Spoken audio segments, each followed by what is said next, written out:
Reverend Della's buddy, and I'm here to share the word from both of them today. Amen. Love is a drawing force. It is the fruit of the Spirit. It is the greatest harmonizer and healer known to man. I would tell you to start taking notes right now so that when you leave here today, you can use the information that I am sharing with you. If you brought into conscious contact with the divine within us, God, the channel, is revealed through us. Now, we at our church know that love is a spiritual idea. We celebrate it in the month of February. We magnify it with the color pink. It is located at the back of the heart. And as you know, it is represented by the disciple who? It is represented by the disciple who? Thank you. All right. So here is the deal. Johnny Coleman, who wrote this chapter and talked about these spiritual powers that we have within us, her thing was the love of Jesus.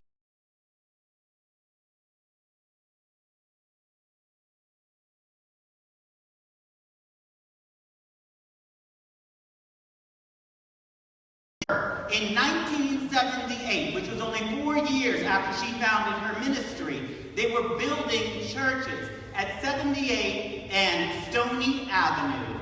Christ University Temple was being born. So here is what I'm here today to tell you. We have a blue envelope, and in that blue envelope, we put a dollar amount each week. It does not matter what money you put in the envelope. It does not matter what benefactor comes to us or how much money we have in the bank. In order for us to have the 24/7 church and the key to that building that we want, we must love it. Yes. So I challenge you today, love your church, love this ministry.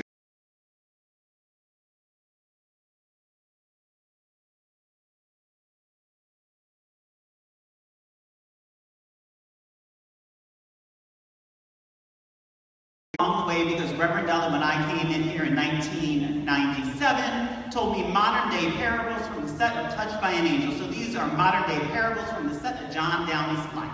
So when I was growing up as a child, my mother watched daytime television. She watched specifically the soaps. She watched Another World. She watched Days of Our Lives. And when I became a latchkey child, those people on those shows became my family. Amen. It is no joke that when I went to New York, the first show that I worked on was headlined by a soap opera actress, and Kathy Giaconia can attest to me because we both worked on that show. Linda Downey, who played Felicia Gallant on Another World. Amen. And my career was born.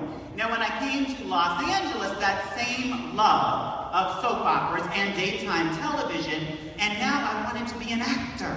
So what happens is I lose my job at Paramount Pictures, and what am I going to do? Days of Our Lives called. And for 8 years, this is what I did. 7:30 in the morning, 9:30 in the morning, 10:30 in the morning.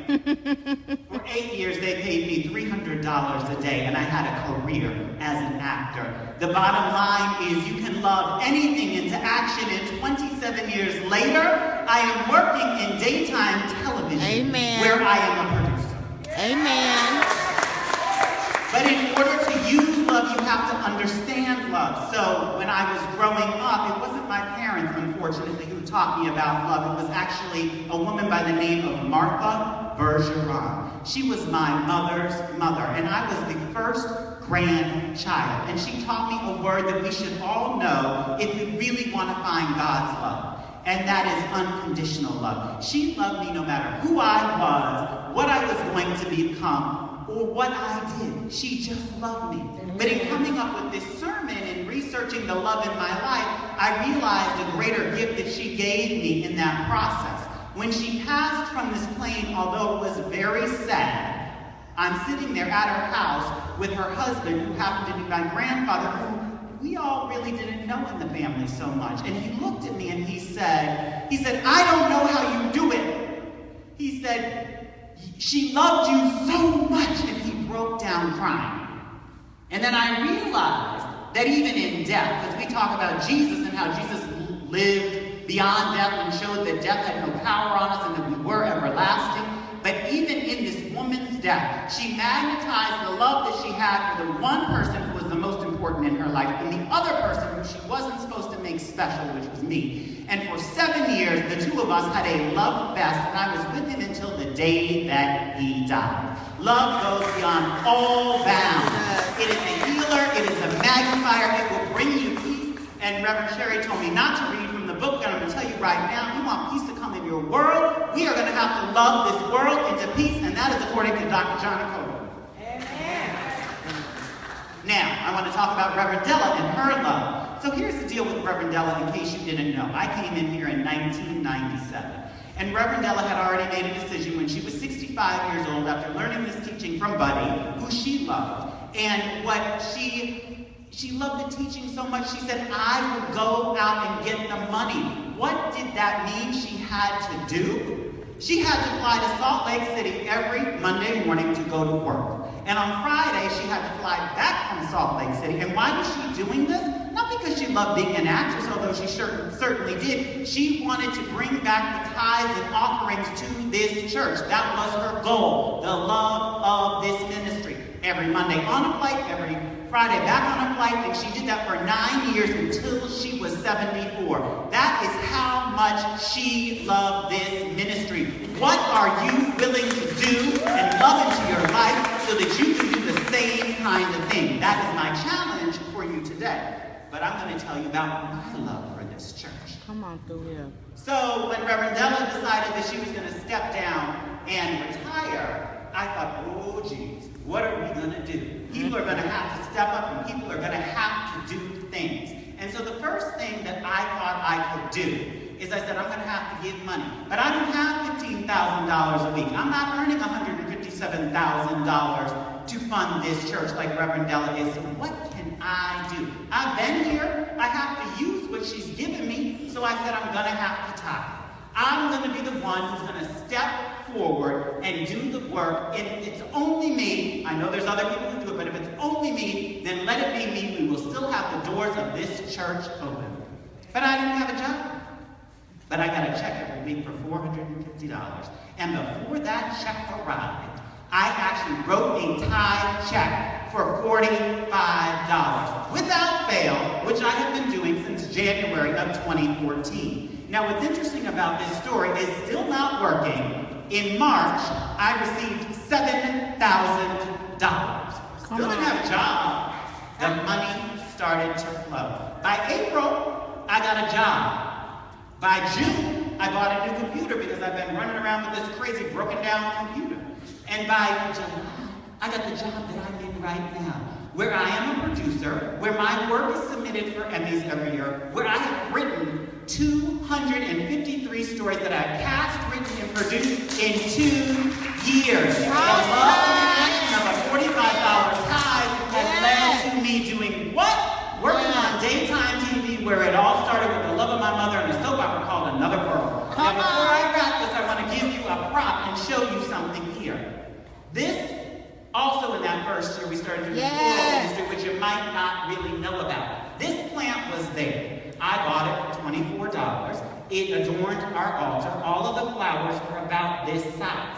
It has sat in my yard for a year. Do you see how it is growing and reaching up to its God? Everything on this planet wants to grow. Everything on this planet wants to express love. Do you see how big this one is compared to that one? That is the love of God in action. So I challenge you today to find where in your life you can grow, where you can place love, and where you can allow it to magnify for you. And I'm going to give you one more piece of Reverend Della, because this sermon is the gospel according to Johnny Coleman, Johnny, and Della.